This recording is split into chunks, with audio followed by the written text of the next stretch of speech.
Welcome to the Mega Project channel, where we share information about incredible projects from around the world. Make sure to stay updated, informed, and enlightened by pressing the subscribe button and the notification icon. And ensure to watch each video to the end. Today's video is all about the Mega Bridge in the Maldives. This bridge, also referred to as the Thaimale Bridge, is estimated to cost $500 million. How feasible is this project? Who are those expected to finance the funding of this project? All these and many more astonishing facts will be shared here, so endeavor to watch to the end. The Maldives is an archipelagic country, meaning it is made up of numerous islands in the Indian Ocean, off the coast of southern Asia. It's roughly 750 kilometers off the Asian continent's landmass, southwest of Sri Lanka and India. You will agree that as a country with many islands, bridges are needed for easier connectivity and mobility between these islands. Although the Thaimale Bridge will be built in the Maldives government will not be funding it. The Indian government will be financing this project.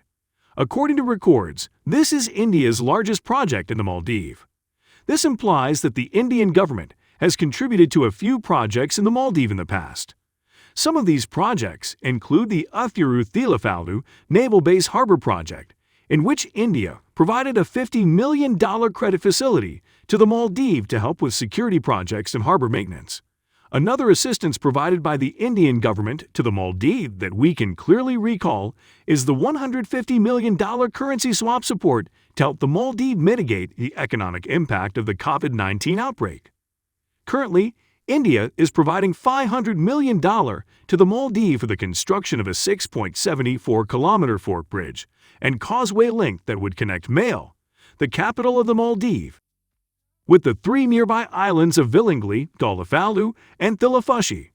This outstanding project will link the Maldives to four main islands. The $500 million is split between a grant of $100 million and a credit of $400 million. The Greater Male Connectivity Project, as it is fondly called, was signed in September 2019 as announced by Dr. Jaishankar, the External Affairs Minister.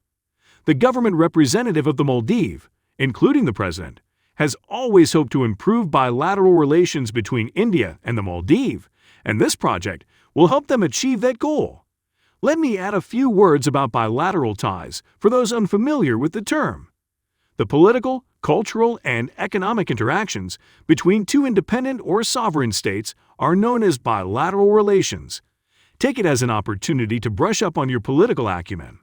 In a nutshell, the Thaimale Bridge project would strengthen the relationship between India and the independent Maldives. That is an interesting fact. The bridge connects Vilingli, Gallipoli, and Thaimale, three large nearby islands. Why these specific islands and not others?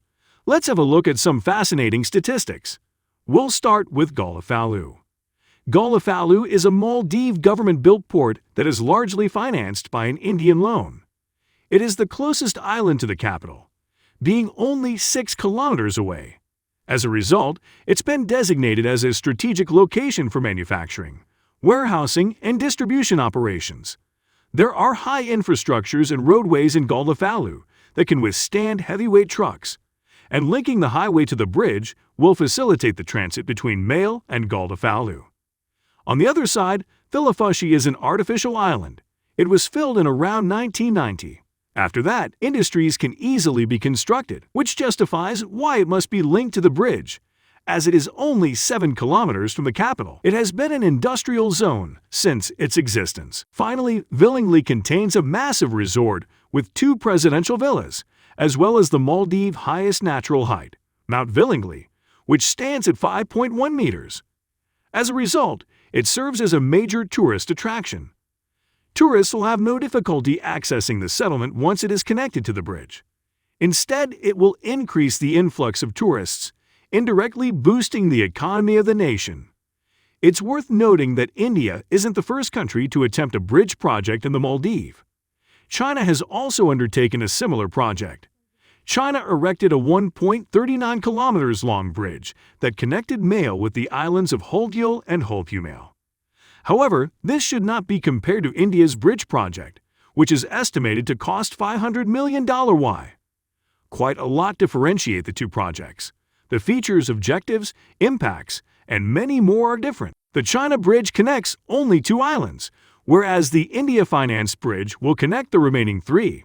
So, whereas one connects 2 islands, the other connects 3, including the capital. Aside from that, no local employees or materials were used to construct the China Bridge. The India Bridge project, on the other hand, will employ local people and use local materials. Finally, whereas the China loan and repayment plan were kept hidden from the general public, the India project funding is transparent and explicit. Also applicable to all India-funded development projects are the low interest rates and simple repayment schedules. To summarize it all, the Indian government initiative is more beneficial to the Maldives than the China government project. The building of the bridge will be done by Afcons Infrastructure Limited. This is a construction and engineering company based in Mumbai, Maharashtra, India. The company is expected to work with the best experts in the construction of the bridge so as not to jeopardize the bilateral relations between Maldives and India. The bridge is scheduled to be completed in 2 years. Thus, by 2023, the bridge is expected to be commissioned and opened to the public. Failure to do this can spell doom on the Maldives-India relationship. Let's talk more about the financial aspect of the bridge. Pertaining to the $500 million, India gave the Maldives 20 years duration to repay the loan following a 5-year grace period during which they did not have to pay anything. After 5 years elapse, a 1.75% interest rate will be charged to the original amount.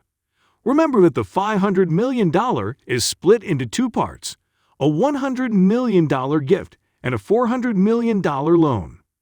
Just before we end this video, let's talk about the importance and impact of this project on the people and the country as a whole. Inter-island networking in the country will be considerably more accessible with the completion of the bridge. In times past, residents of the Maldives used to travel to distant islands by boat or seaplane. When the sea gets turbulent during the monsoons, this becomes a nightmare. However, with the bridge, commuting will take less time and cause less stress. The completion of the bridge will also help to relieve the dense population of Male, the Maldives capital. Male is home to 40% of the Maldives population, occupying an area of 8.30 square kilometers. This is because other locations are not adequately developed enough to pique the people's desire to live there. However, with the bridge linking 3 major islands, the residents will be encouraged to live on the other islands as transportation will no longer be an issue. The bridge will also serve as the national economic engine, as tagged by some, thus connecting Male, the airport island in Holdul, and the reclaimed suburban Holcumale with the Galifalhu port and the Thilafushi industrial zone, which are also part of the new project. Moreover, the bridge will enable Male to regain some of its erstwhile pristine beauty. That is, the magnificence of the bridge can bring back some of Male's early beauty. Males will once again look more appealing and desirous in the eyes of the public. The bridge will likewise transform the economic landscape of the Maldives. The bridge will make it easier to access natural resources in the Maldives, allowing for more mining, product production, and other economic activity. Since this bridge also connects Villingly, tourists can visit the area more easily, generating additional revenue for the Maldives government. Considering these tremendous advantages, you'll agree that the bridge is worth far more than the $500 million budgeted for construction. Individuals, as well as the entire country, are happy. New Delhi is to be commended for its help to the Maldives. The construction and completion of the bridge will benefit the Maldives in a multitude of ways. By now, you've learned everything there is to know about the Maldives Bridge. As previously said, connecting 4 major islands, including the capital, will provide the Maldives with numerous opportunities. With all of the benefits this bridge will bring to the Maldives, repaying the $400 million loan handed to them by the Indian government will be a breeze. Considering India has been a long-time ally of the Maldives, while this initiative is the largest, it will undoubtedly not be the last between the Indian government and the Maldives administration. That's all I've got for today. Do not hesitate to share your thoughts with me in the comment section. And don't forget to turn on the notification bell to get future updates. See you next time.